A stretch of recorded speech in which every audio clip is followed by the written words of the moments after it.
Have you ever experienced something that made you question the laws of physics?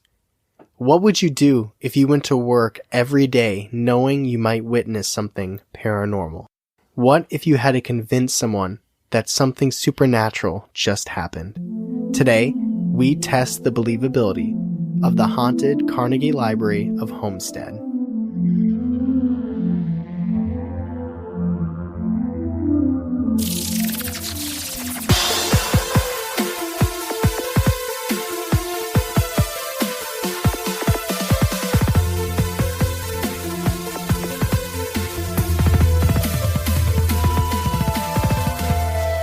Welcome to Believing the Bizarre, where we dive into the unknown and the unusual and tell you whether or not we find it believable. That is right. We are finally back on track, back on time. We are recording like 4 days before it goes out.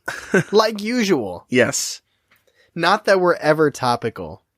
No, the Baker Mayfield one. Yeah, there's no reason why we shouldn't stack these, but... Yeah, but that's what we did. Charlie got back from Florida. I did go to Florida. Yeah.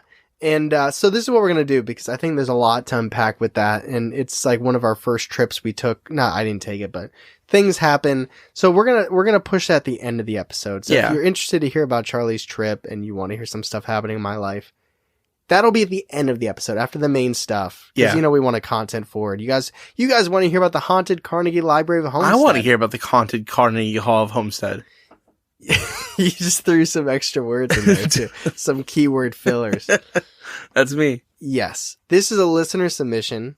What? Really? Yeah. Oh, from Beck. You know what's crazy? I was going to ask you when your next listener was. I thought... Right now. I didn't know. In real time, right in front of you. Snap. Also one of our patrons, by the way, Beck. Thank you, So Beck. shout out Beck for both supplying us with content and being a patron supporting the podcast. Just all around good dude. All around, yes. So let's dive in. So, what is this library? What's so special about it? What's the history of this library? First things first, it's in the Pittsburgh-ish area. That it's not in the city of Pittsburgh. It's like a suburb of Pittsburgh. It's about 15 minutes away east. I shouldn't say this, but I actually really like Pittsburgh. Dude, I love the city of It's Pittsburgh. kind of cool. It's a fun city. The way it's set up. Oh, with so neat. With the bridges that you can walk over. I went there 8 years ago and we left at 9:30 at night. We're going to lose all our Cleveland cred. You were watching 21 Jump Street. Alex at our apartment. I'm like, me and my wife, if she wasn't my wife at the time, Claire, we were like, we're going to go find the rubber duck in Pittsburgh. Oh, yeah. Great time. Which is funny because Beck knows that we're Ohio sports fans, or especially I'm a big Browns fan. So this is an exact quote from him. He said, quote, "I know you guys are from Ohio, but today you have to be Pittsburgh fans." Oh, I feel greasy. I don't. I am a fan of the city, but all of your sports teams can suck it. Yeah, no. I went there with my wife 2 years ago just for funds. It was so much fun. There was probably a 6-year stretch where once a year we went. It's just a cool city. She worked there a couple times. What? She would go there, travel, stay there overnight. Okay. I gotcha. I thought you meant work for 6 months, leave. No. Okay. So, what is the Carnegie Library of Homestead? It's Pittsburgh-ish library. I'll get to the exact location. And it was founded by Andrew Carnegie himself in 1898. Andrew Carnegie was one of the biggest catalysts to the expansion of the steel industry in America, which makes sense. Makes a lot of sense. Because Pittsburgh is the steel city. Mm-hmm. Because that football team with the aging quarterback. Yes. They beat us, so I can't. They always beat us. What else is new? So the Carnegie Library of Homestead is one of 2,500 Carnegie libraries worldwide, but it's the third oldest in continuous operation. I feel like they threw that in there. There's some older than it, but they close for a week during Christmas. Yeah. And they're like, continuous, we don't shut our doors. But it's also much more than a library, which is pretty awesome. It also is a music hall. They do shows and concerts. You have to do it really quietly because it's the library. Shh. Get out of my head. It's just Jason Mraz and Ben, what's his name? Not Ben Platt. That's Jim Hansen. I would go see Jason Mraz. Not Jason Mraz. I mean, Jason Mraz. What's the guy's name? Ben Sherbert? Nope. Oh, I don't know. Ben, maybe it's not Ben. Jack Johnson. Oh. It sounds like a Ben name though, right? If they're just quietly chilling out. Yeah. And Dave Matthews. They also have an athletic club with a heated pool, batting cage, weight room, and a full-size basketball court. What is this? Sign me up. I'll get a library. I have a library card for the North Canton Public Library. It's been like a year and a half, and I still don't have it. It's Well, just do they have a full batting cage and basketball court? no, Oh, or a there you heated go. pool. I feel like all they need is like a roller coaster and a lemonade stand, and it's No, it's good to go. Basically Disney World. Or a Cedar Point, which is what we have in Ohio. Yeah, I'm really not sure how much reading is happening at this library. I'm going to the library, Mom. I'm definitely not going to go play baseball. Yeah, or basketball, or swim. That's insane. So it is called Homestead, but where it is technically now is called Munhall, Munhall. I think there's still a Homestead though. I looked at Google Maps. I'm kind of confused, but who am I to judge? I'm just a big old loser from Cleveland. And it's about 15 minutes east of Pittsburgh, like I said, so that you can visualize it Okay. and see it. Okay. Cool. And according to Beck, because remember, this is his story.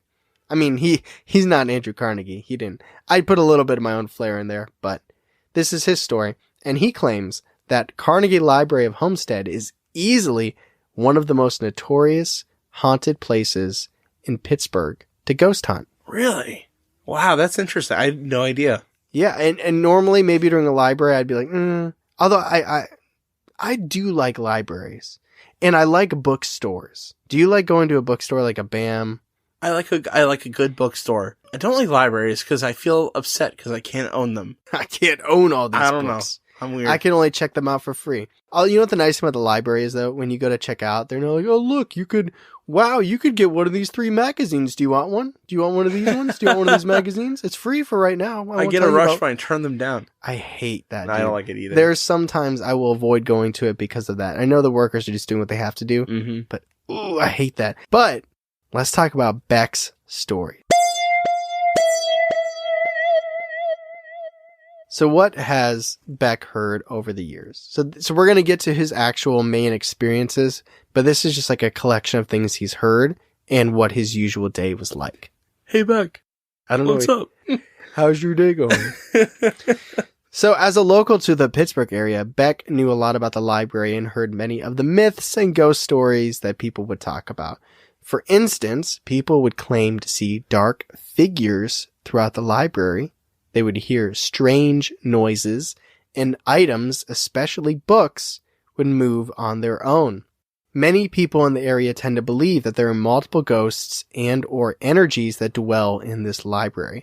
And it's rationalized that the spirits are of mill workers since it was so common in that area, and others believe that Andrew Carnegie himself actually haunts the library. Apparently there was like this big fight where like 16 mill workers died right by the library around the time that this happened. Does he know how? It was like a big union worker fight. Oh, so they shot them all? I don't know how they died. Oh, okay. But there was death and sadness. And now there's a library with a basketball court. So now let's talk about the employees a little bit. So we're getting these ideas and experiences from employees because Beck used to work at this library. Oh, that's why this is okay. his story. He's not just sharing a story with us. Like, hey, I did research for you guys. No, he actually worked there. So cool. That's where he gets his experiences from. I thought You maybe work he somewhere goes on- haunted. I did? You do right now. Your Oh, school. my school? Literally today, the door opened, and then one of the kids said the funniest thing I've ever heard. She's like, I'm not going by there. The bodies are there. Oh my It's god. like, oh my God. That's where all the kids see these dead ghosts, and you're just like, so trigonometry or the hypotenuse. The kindergartners all freak out all the time. No one knows why. They just run away screaming. Go right to the principal's office. So Beck claims that many of the workers felt a heavy presence around them randomly throughout their shifts, and it would come and go as if someone would be passing by and watching their every move. For minutes at a time, you would feel like someone or something was just completely and intensely watching and focusing on you. And then out of nowhere, the feeling would dissipate. And this isn't location specific either. Like, if you go here, then this. Or if you go here in the library, this bathroom, then that. Oh, just all over. Yep. It was pretty much feeling like you're being watched everywhere you are inside the library. In the actual physical part of the library that isn't a fun house and or amusement park, Yeah. Employees would claim to see books literally fly off the shelf. Like, you're just in the library and a book just comes flying at you. Does this place have a large selection of books, or is it just like a pamphlet? No, this is huge. This is a huge library. Wow, that's cool. It's big. Probably really old books. Probably. Dusty. And they're haunted. And haunted. Others claim to hear disembodied voices. And the music hall, which we talked about with Jack Johnson, is apparently a hotspot for paranormal activity. There's like a balcony area, and a lot of people claim to see shadow figures walking up on the balconies. Some folks hear music when none is being played. Some people hear voices, whispers, and shouts called out, and even capture apparitions throughout the audience. Now, Beck never witnessed this firsthand in the music hall, but he did feel uneasy there, and apparently that specific section of the library, the music hall, it was so intense the way that it felt that he tried to avoid it at all costs. Wow. Yeah, he said it was dark and heavy, and like you were meant to feel sad. Really? That's crazy. Yeah, bad juju. So, Beck's encounters, right? So where exactly did Beck work inside the Carnegie Library of Homestead? Do you have a guess? Yeah, what did he do? I guess he would... I know. He was a bounty hunter for the late fees. It's like the repo person, but for the library. Yeah. No, maybe the batting cages? I have no idea. That's a good guess. He worked inside the athletic club, also known as the basement pool. Oh, cool. Oh my God, that's cool. I would go there. He was like a lifeguard. Oh, Imagine okay. I'm a lifeguard. Oh, where at? The library. Just Moby Dick in it. So not only was he a lifeguard in a library, he was a lifeguard in a library with a pool in a basement. So it's a basement pool in a library that happens to be haunted. Yes. There's many facets to that work environment. There are. Yeah. Like, no windows, you're in the basement, it's dark, and it's a haunted building, but you're in a pool with like showers and locker rooms. Yeah, but upstairs you have to be quiet. Yes. You can do all the splashing. And do you do like a cannonball? They're like, shh, quiet splashes, little splashies. Ironically, even though he was familiar with all of the stories and everything, all the myths, he didn't buy into any of it. He considered himself a very harsh skeptic when it came to ghosts. Okay. Obviously, before he worked here. I wonder if he would have liked our show before that. I don't know. I think we do a good job of being skeptical a lot. I think we appeal more to skeptics sometimes than people that really dive into some of this stuff. I guess I don't know. Whatever. That's cool. No, I have no problem. I'm being me 100% always. So it doesn't bother me. I just think some shows, some shows are like our Instagram polls where everything is real. Everything happens. I swear to God, I could put like a dragon came in and took Charlie away. Yes or no. And people will be like, yeah, it happened. Yeah. It'll be 48%. Like yeah. Anyway, here's what it was like. Here's a typical shift for Beck in this basement pool of this haunted library. So he's a lifeguard. He was the only one on duty. And the only other employee at the time would be working upstairs. And he had, I guess, what you could call the night shift. So he worked from 6 p.m. to 9:15. I don't know. He's going to swim at a library at 8:30 at night. We did that all the time in Akron. We really did have our best production meetings in the whirlpool. The whirlpool. Yeah. Yeah. Before we were even doing anything important. Not that we're doing anything important now. But before we actually did anything, when we just had the ideas of doing stuff, we would go to the whirlpool. I did actually think about that. We did that pretty late. But when not in a library though. When Beck would sit on lifeguard duty, he says that you could see through these glass doors by the pool, and they would go back to locker room. So one of the doors would go to the men's locker room, and the other door would go to the women's locker room. And quite often, Beck says he would catch a black shadow figure that would walk into the men's locker room through the glass doors and then just never come back out. So he would just see it go in, and that's it. And he has to lock up. You know what I mean? Like imagine it's like 8:45. You're done in the last half hour, and you see this, and it's empty. There's no one swimming in there at 8:45, and then you just see this shadow figure kind of appear out of nowhere in the distance, and it walks in this locker room. How many times do you see that and check and find no one before you just start assuming it's not a person? Like, I feel like you're going to lock a person in there one day and then your rebuttal, you're like, I thought they were a ghost. That's my bad. Oh, man. I don't know. They go to sue the library. That's terrible. I hate that situation. It's creepy. Did he say he checked every time or no? No. I think it got to the point where it was just like, something creepy's going on here. Because when he would check, there would be nobody in there. Right. That's terrible. And there's no other way out. Like, you have to check in through him and you have to check out through him. Right. I hate that. And every now and then, he would also see an odd shape at the deep end of the pool that gave off the appearance that someone was lifelessly floating. But, kind of like the figure with the locker room, he remained confident that there wasn't actually anybody in the pool because he would have known. He would see them go in. Interesting. Talking to friends and other employees about what he was witnessing in the pool, he found out that many years before he started working there that someone actually did drown in that spot. No, my God. Now, this is something separate. That's what he told me. That's his words. I found this article when I was actually researching other stuff. Get out of town. It's from a WordPress blog. It's called Bibliocult. Which is excellent, because they're taking bibliothèque, which is the French word for library, and then adding cult. It's excellent. But anyways, this is a quote from that blog. In 1899, Robert Peebles was found dead under, quote, mysterious circumstances in the swimming pool. Was he murdered? Did he drown? Some said that they've heard splashing and sounds of people crying for help from the swimming area. I really hope they checked it out instead of assuming it was a ghost.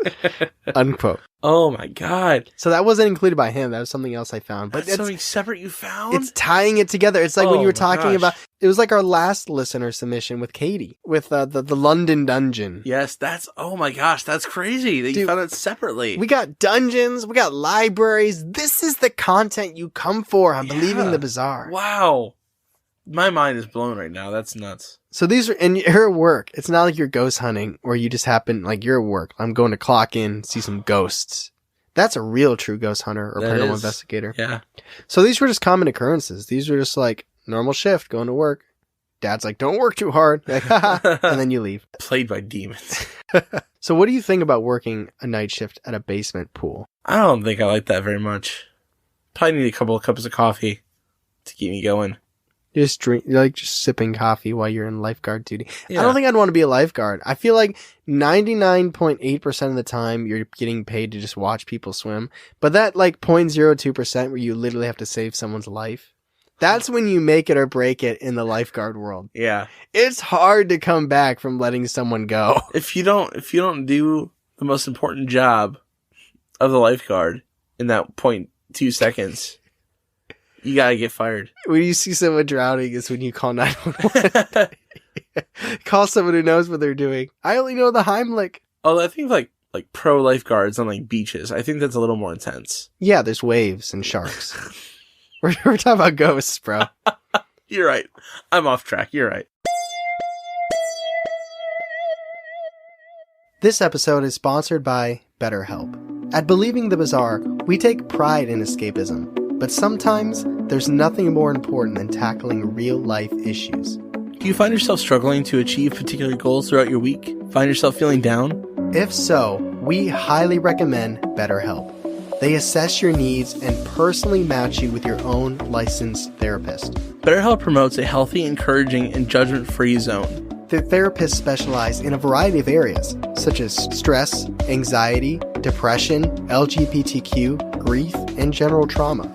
Yeah, a couple of years ago, I was struggling with anxiety and depression, and I took it upon myself to go to a therapist, and it helped me so much to get through those things to a point where I can continue with my day now, and I'm able to put out the podcast and enjoy my life a lot more.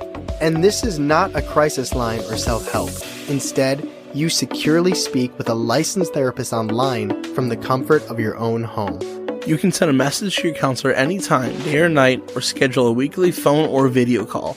And as a listener of Believing the Bizarre, you'll get 10% off your first month by visiting betterhelp.com/listener. Choose counseling that is convenient, affordable, and professional. Again, that's BetterHelp, HELP.com/listener. Join over 1 million people who've taken charge of their mental health. Hey, do me a favor. Look down at your shirt real quick. Does it scream spooky vibes or paranormal aesthetic? If not, you need to check out Loudmouth Threads. Loudmouth Threads is a small artist-run shop. Artist meaning they actually create awesome designs and high-quality merch. I'm a big fan of their new Cryptid Research Team shirt, which proudly displays many cryptids we've talked about right here on Believing the Bizarre, like Mothman, the Flatwoods Monster, the Fresno Nightcrawler, and the often forgot about Dover Demon. If you happen to like horror movies, trust me, you are going to like Loudmouth Threads. We're talking It, The Thing, The Shining, Pet Sematary, Scream, Killer Clowns from Outer Space, It Follows, Hereditary, and more. Love all things Stephen King? Check out the Losers Club tee. You won't be disappointed. And these are just my favorites. You'll have to check out loudmouththreads.bigcartel.com yourself to see which creepy shirt speaks to you. And for all you bizarros out there, use the promo code BIZARRE at checkout, and you'll get a very lucky 13% off your entire purchase. So head to loudmouththreads.bigcartel.com and use the promo code BIZARRE, and that's with 2 R's, not 2 Z's, like I messed up for about 4 months on social media, and you'll get 13% off. Wear your paranormal clothes the only way you know how, loudly, with Loudmouth Threads.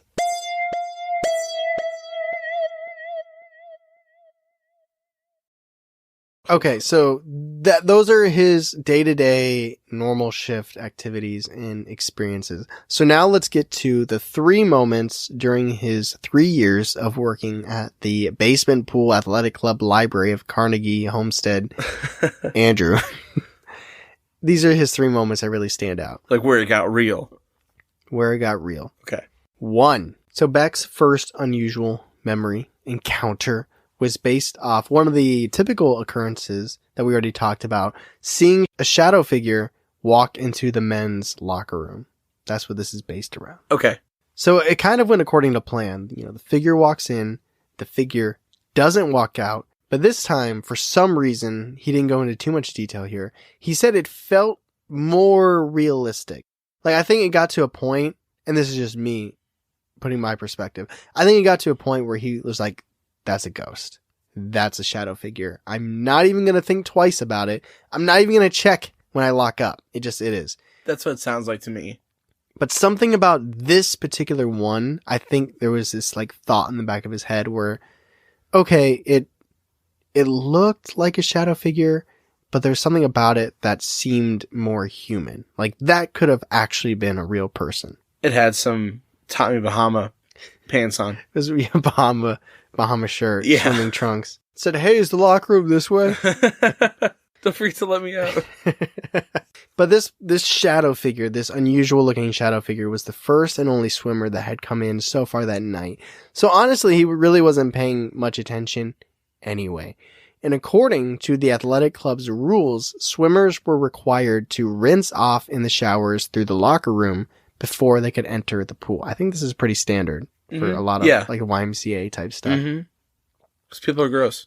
And being a super old building, the pipes for the shower would often bang loudly when someone turned the water on. You'd hear the pipes ring throughout the entire time that the person was showering. Be pretty annoying. Yeah. Or you tune it out. I think he would. So about 5 minutes or so after the figure walked into the locker room, he heard the banging of the pipe. No way. So there's another reason where he's like, okay, maybe this was a real person. Maybe this is real. Okay, the shower's on, that's something. Then, seemingly out of nowhere, Beck says it was like a wall of men's cologne hit him. Oh. So while it's really hitting him from every sense here, besides taste, I guess, and touch. But he sees the shadow figure. He hears this banging from the shower, and then he just smells this intense amount of cologne. The way he talked about it was like literally when you walk through one of the department stores, the cologne, the perfume section, and you just like, or like any Hollister, if that's still a thing. Yes. I'm not 17. I can't do that shit anymore. Dude, I went into a PacSun accidentally over the summer. Man, they did pretty much all but kick me out. They're like, hey, grandpa, you're not going to fit in any of these jeans. They only go to size Luke Skywalker at 28. Wow. That's not true. But really, all he's used to is smelling the pool and the chlorine. There's no reason, one, he should smell cologne. Two, even if it was like that person, they're not by him anymore. They're in the locker room, in the shower. So he had no explanation for why this intense fragrance of cologne hit him. So Beck stood up, and almost immediately the fragrance went away. But then his mind went back to the shower, and he realized it's been a while. Like, not like a super long time, but it's been a pretty long while. He never saw the shadow person leave, or anyone else for that matter, and the pipes were still rattling. So someone had to be in there. So he went to investigate. So naturally, as he's walking, he yells, "Everything okay?" And there was no answer. So he knocked on the shower and yelled again, "Are you okay in there?" And he said there's a lot of elderly folk that like to swim in this haunted library basement.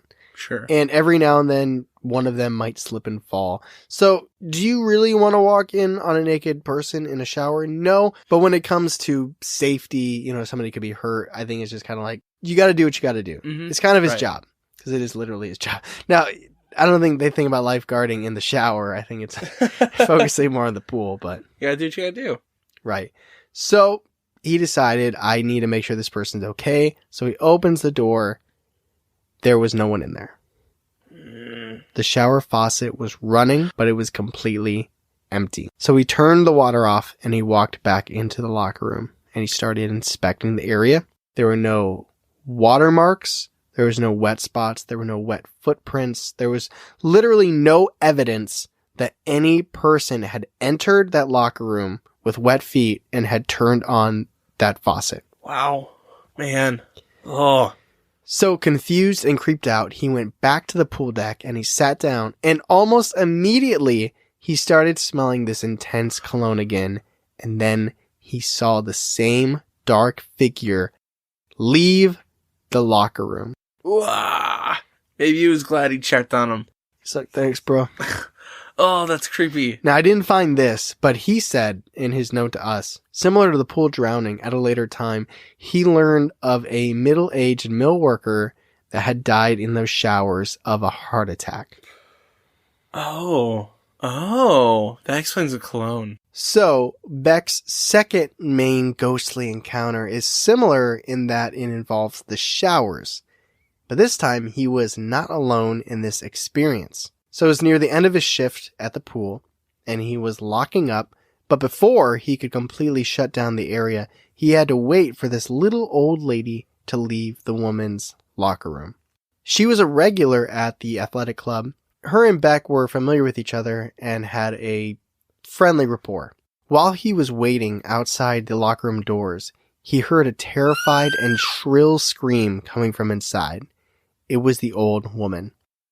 Not that he potentially wanted to run in and witness an 84-year-old woman naked, but similar to checking in the shower previously, he felt that, if she was in danger, it's his job to help her. Plus she screamed, so more obviously than the first story, something was wrong. So he entered the locker room and was frozen because it was completely dark, pitch black. He fumbled for the switch and quickly turned the light back on. And she was just standing there in the middle of the locker room. Once her eyes adjusted to the light, she looked at Beck and started screaming, "Beck, why would you turn the lights off? You knew I was in here. I could have gotten hurt." And Beck replied, "I was outside waiting at the table for you. I knew you were in here. You're my last swimmer. I didn't turn the lights off." and she continued insisting that he did turn the lights off, and they argued for a few more minutes before finally Beck said, "Look, you've known me for 3 years. I make sure nobody is in there before I walk in and turn the lights off." But this wasn't good enough for her. She knew he was fibbing because she saw him. The old woman said that she saw him walk by barefoot, turn the lights off, and then leave the locker room. Got a doppelganger involved? Bad juju. Oh, no. But it wasn't him, and there was no way it could have been anyone else. Again, like I said, they have to walk past him to leave and to enter. So unless somebody was hiding around the area... Yeah, that happened to look like him. Yeah, exactly. But he claims he never saw anybody besides the old woman enter, and nobody else could have been there to turn off the lights. Oh, that's crazy. They checked the locker room. It was just her and him. That's nuts. And a bummer is that she never really got over that, he said. Like, it always kind of ended up creating a distrust, and yeah, she was, in his words, the biggest fan of him after that moment. Gotcha. So his third encounter, and in his words, this is what he said, quote, "The last thing that happened wasn't crazy scary, just impossible." Quote. Okay. That's good. That's a good lead-in. Yeah. That was the laws of physics. You remember at the top of the episode. So he was closing down the pool and the locker rooms, and he was finishing cleaning up. In the corner of the basement, they had a cart on wheels that was in the shape of a tower that held all the pool noodles and the floating devices. It was made of PVC pipe, but was really sturdy and surprisingly heavy for how it looked. In Beck's 3 years at the Carnegie Library, he'd seen kids climb on this, tons of roughhousing, never budged an inch. Well, as he continued cleaning and locking up, he walked past it but the ropes in the pool, and he heard a squeaking noise. He ignored it at first because it was an old building, really old building, and it made a lot of creaking noises. Then he heard the squeaking noise again, followed by a louder and deafening crash. He looked over, and the entire cart had tipped over, and the pool noodles spilled out everywhere. Freaking out, he walked over, picked it up, and was inspecting it along the way. Nothing was broken, the wheels were fine, and again, this thing was heavy. There was seemingly no reason or cause for this cart to flip over. Without missing a beat, Beck radioed to his boss, told him what happened, and basically said, "Yeah, my bad, I'm not going to be able to lock up tonight," and he ran out of there. Wow. I don't blame him. So in Beck's words, quote, "I'm not sure what goes on there activity-wise anymore, but that was enough for me. I stopped working there shortly after because of a change of jobs, but I will definitely tell you that place is haunted and just odd overall." Unquote. Wow. That's great. Yeah, it's interesting how not like the most scariest moment can be like the calling it quits, but like when something like that the final happened, straw, yeah. Yeah, like not necessarily scary in itself, but just knowing that you're sharing a space with something that could do that. Yeah. Yeah. And it's just, you can't, like, I feel like we both have witnessed some weird things. I feel like you can start justifying over time, where when that happens, I mean, like you can't justify that away. So I want to go a little bit into some other things that have happened at this haunted library and what other things people have reported on. So I stumbled upon this, and if I find more about it, I'll post about it. Apparently ghost hunters, TAPS, went there and investigated, but I don't have access to the episode, and there was no article written about it. It was more about the idea of them. Yeah. Like, oh my God, famous, Sci-Fi Channel people, TAPS, ghost hunters are coming here. So, yeah. I guess it's a credibility thing. It is. They thought it was big enough to go there. Mm-hmm. On a much smaller scale, but not less important, a local paranormal team called the Oakmont Paranormal Society did an investigation in 2019. Oh, wow. I was kind of scouring through their Facebook posts to see what they would find and everything. Yeah. And I don't know the full extent of what happened, but one of the tour members, apparently, because they do tours, like it's not just like, we're going to get locked in, shut the doors for 24 hours, you know what I'm talking about. It was just like a guided tour, and you could like ghost hunt with the team. Mm-hmm. But apparently one of the people that were there on tour caught a picture of a shadow figure in the music hall. And everybody was around the stage. Everybody at that time was near the stage. So the fact that they caught this shadow figure at the end, like by the door, the entrance, they could not debunk it. Wow. I will be posting this on social media. I'll tag the Oakmont Paranormal Society in as well. Show them a little love. I'm going to show you the picture right now. Okay, cool. Another famous investigation was done by the library's event coordinator, Lynn Cochran, and lead investigator of the Western Pennsylvania Paranormal Hunters, TJ Porfelli. And it was actually turned into a biography documentary on the A&E channel that was called My Ghost Story in 2012.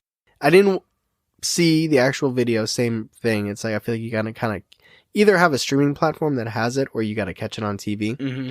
But I did find an article that actually discussed their findings. So I can tell you what they claim to see. I can't prove it to you. Okay. But I can tell you what they found. So apparently they caught a book moving on a shelf in the fiction section. Camera on a book and it moves. Okay. That's something. Yeah. They also captured auditory paranormal evidence on a digital voice recorder, such as a woman screaming in the music hall. And a voice in the actual library that said, "Don't put the book back." Oh, okay. I think I didn't write anything in here about it. There was kind of multiple articles I was cross-checking, but I think maybe it could be the spirit of a librarian or something where it's like, you're going to put it in the wrong spot. Don't put it back. I got this. I got this. Visually, they captured a, quote, black mass, unquote, that was seen by an investigator. And this black mass was creeping around the front row on the music hall's balcony, which is one of the places I mentioned earlier in the episode where it was common to see paranormal activity. Yeah. I don't like creeping. Yeah, it's a adjective creeping. Stalking. Yeah. Hunting. Makes me feel like crawling, which I don't know if that's what that means, but yeah. No, I feel like it's like hunched over, like I'm creeping.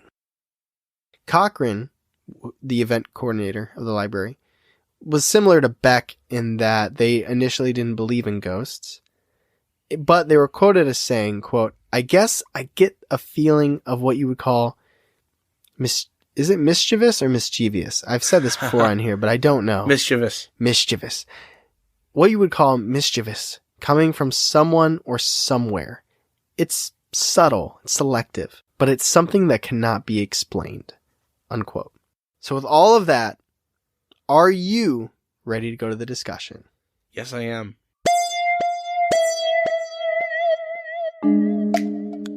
So before we get to the discussion, now is the time that we like to thank our patrons and especially our new patrons.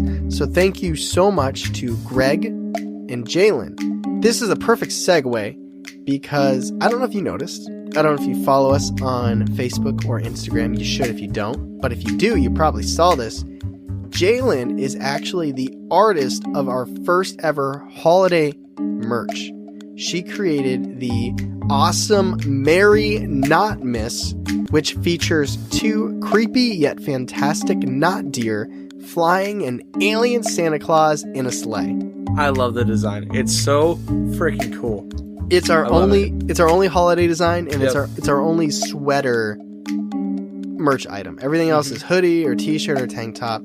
So if you want to show your love for all things paranormal, even during Christmas time, if you want to rock the knot deer, if you want to freak out your aunt, yes, because y'all want to freak out your aunt. Yeah, you can head to our shop and check that out. But this is about patrons, so I do want to tie this in as well because it slips through the cracks. January, which is only a couple weeks away. Crazy.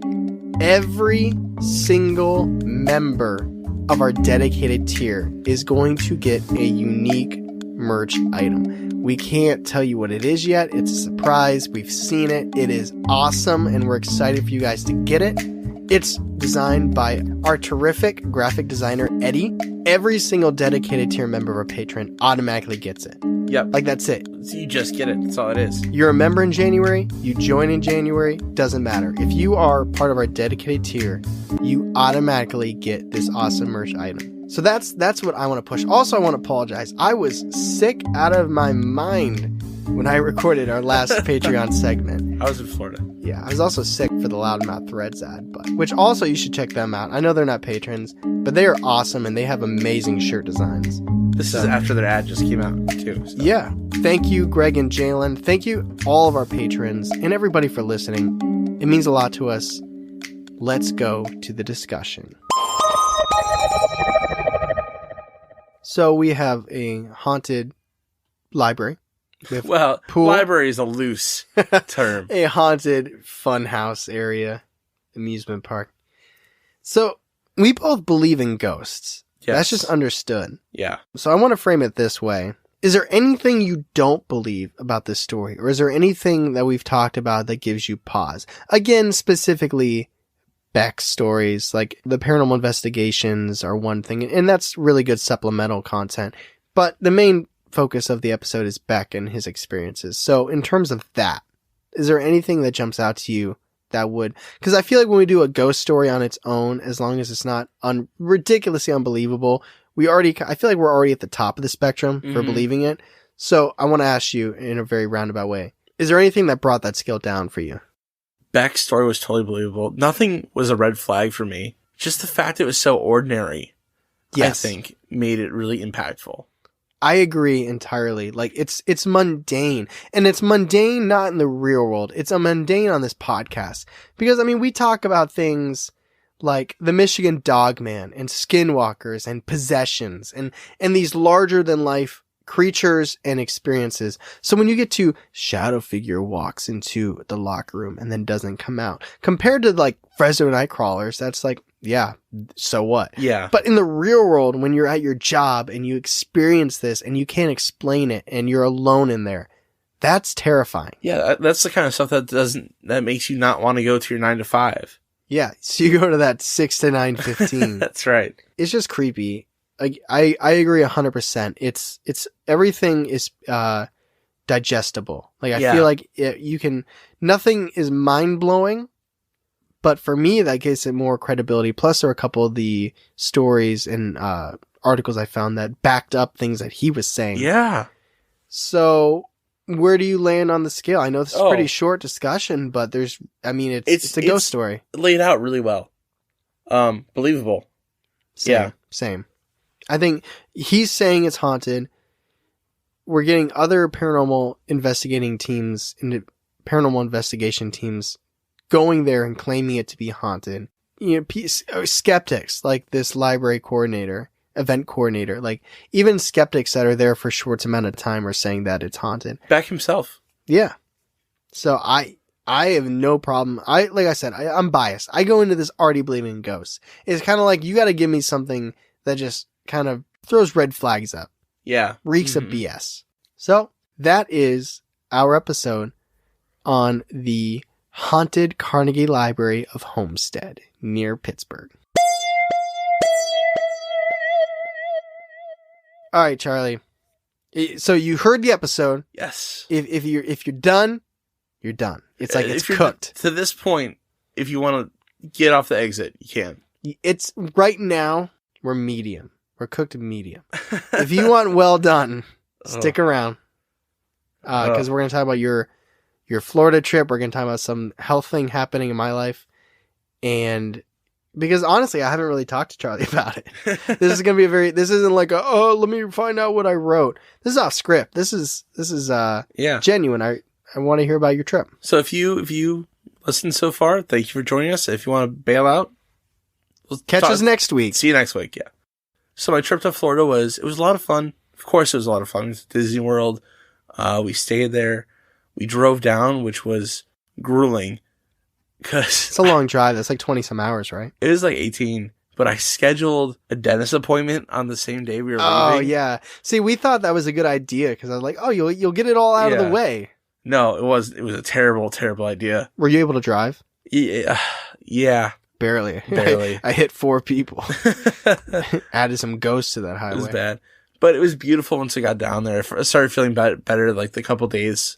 Sunshine will do that for you. Oh, it was so nice. Know. It was like in the 20s, 30s here while I was down there. It was just like beautiful palm trees. And we had some amazing food. And it was good. Talk about your experience going to the fancy restaurant in the Star Wars show. Okay. So I posted on Instagram, like, I'm in one of the fanciest restaurants I've ever been.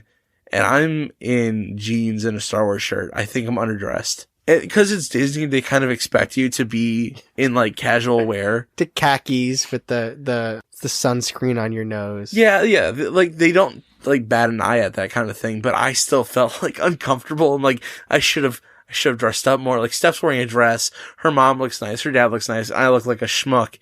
I'm just like, oh. They're like, welcome to our restaurant, sir. We just have to do a preliminary check. Can you afford this? That's fair. Just put it on my tab, Jim. Yeah. Did they put the hand behind the back when they poured the water? It wasn't that fancy. But and you got fried chicken. I did. It was really good. What did everybody else get? Do you remember? Steph got fried chicken, and her parents got salmon. Okay. Yeah. And this is the menu that's in our Google Drive right now?